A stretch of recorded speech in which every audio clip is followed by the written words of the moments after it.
Hey, I'm Bill Meeks, and this is Hey You, What's Up? I like you a lot. Do you like me a lot? We like a lot of the same stuff, so why don't we hang out? Hey Patrick, what's up? Hi, Bill. How are you doing tonight? I'm dandy. You're just dandy? I'm dandy. I'm gonna go with Or- dandy. That's kind of a low bar there. I mean, it seems like you could be dandy-rific, dandy-tastic, some sort of variation on dandy. Dandy mazing. Can we go with that? Can you call it dandy mazing? Is perfectly fine. Perfect. You know what? I'm noticing on your because I'm calling you over Skype, obviously, and your user profile pic here is a little fun picture of Batman. Where'd you get that? It's from some website where a guy drew a bunch of comic characters in the style of Descendants album covers. So Nice. it looks like, the Milo sketches on Descendants albums, but it's Batman. Yeah, and he's reading a newspaper there that says Gotham sucks, which is fun. Okay, you seemed like you were probably going to be a little confused in chat as to what's going on here, and I'm guessing with a lot of these first episodes, since I don't have like the onboarding document to send out to people beforehand, it's going to be a lot of this. Basically, I just call you up, we talk for 12 minutes, I hang up on you exactly at 12 minutes, and we go on about our days. That sound about fair? Sure, Bill. Excellent. What games have you been playing lately, Patrick? Forza 5 on the Xbox One. I have no idea what it is. Explain it to me. It is a racing game, sort of in the console sim world. It's not like a super simulation, but it's as simulation as consoles get. Basically, you drive theoretically realistic cars around mostly real tracks very quickly and possibly sideways. Nice. Now, do you have a standard controller for it, or did you spring for like the steering wheel controller, the big seat with the gas pedals and all that?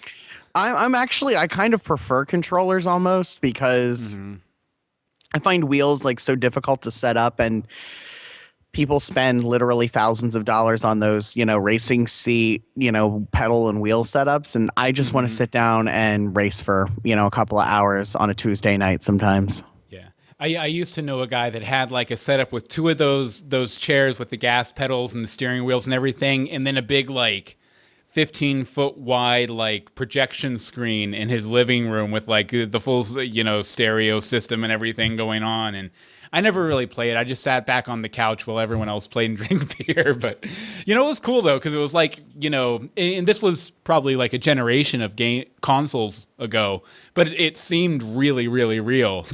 Probably because of the scale, right? I'm blown away by how good Forza 5 looks, and I've played all the other games and they looked really good. Forza 4 was brilliant, and like it's amazing how clean they've gotten. It's amazing the detail, like, if you go skid your car sideways through a corner, you come back around the next lap, you can see your skid marks. You bash up the car, you see that. You hit a wall, it leaves a scrape on the wall. It's the level of detail they've been able to get with the extra power of this generation, and this is, what, like a launch game.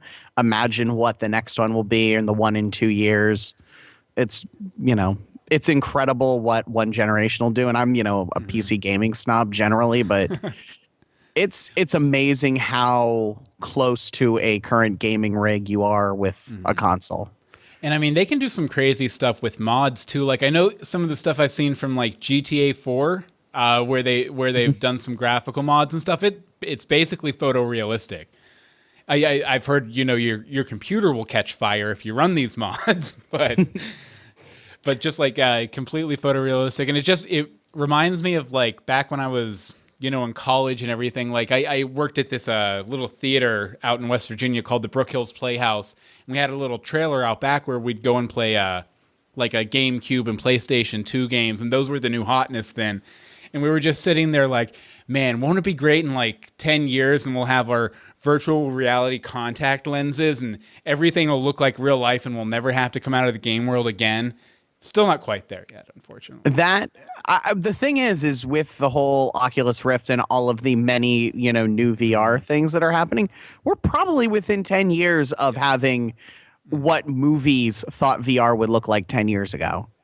Oh yeah, I mean, definitely. that's pretty scary and wonderful. I mean, we have the horsepower now. We just don't have the display and input technology, but we're getting there.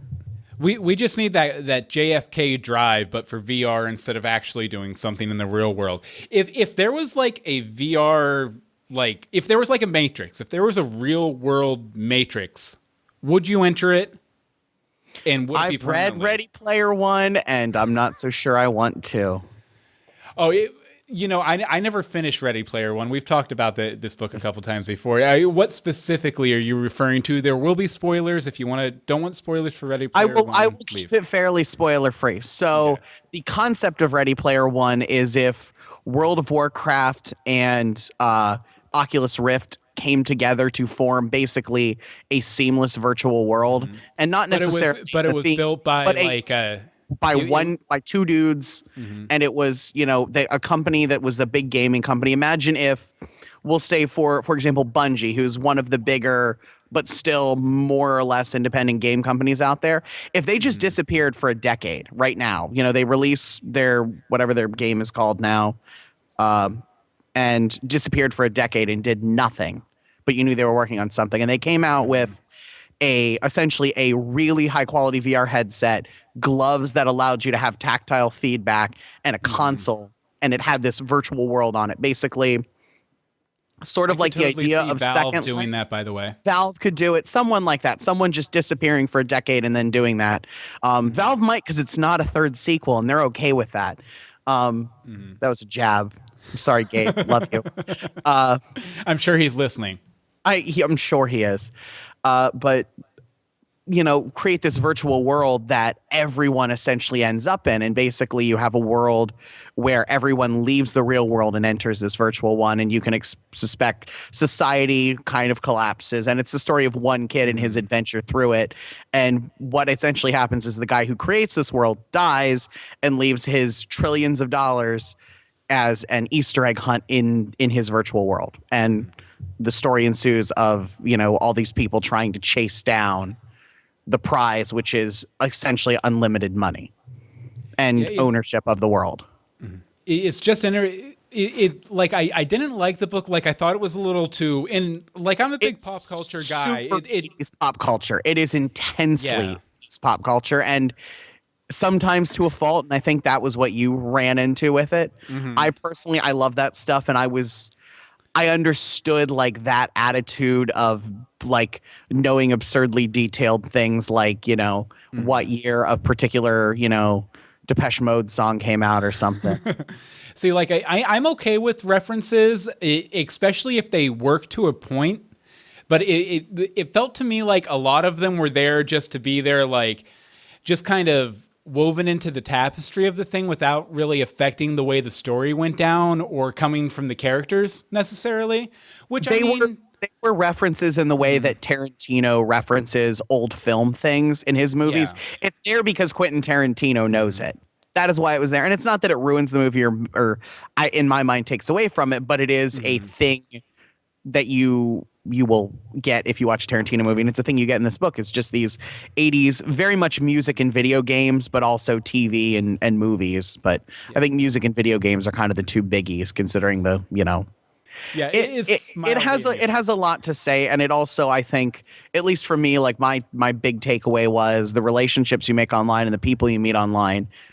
You're meeting them. Screw the real world. The real world isn't that great, but you also can't forget about it. It's sort of trying to strike a balance between the lives we live online and the lives we live, off. Well, we are trying to, video games right now and the virtual reality stuff, it's trying to give us a form of escapism and, a way to live out our fantasies and stuff. But when that becomes like the primary reality, what's the point? Or is it going to be much cooler to just hang out in the real world and, I don't know, smell bad things and eat bad things and stuff like that? Who knows?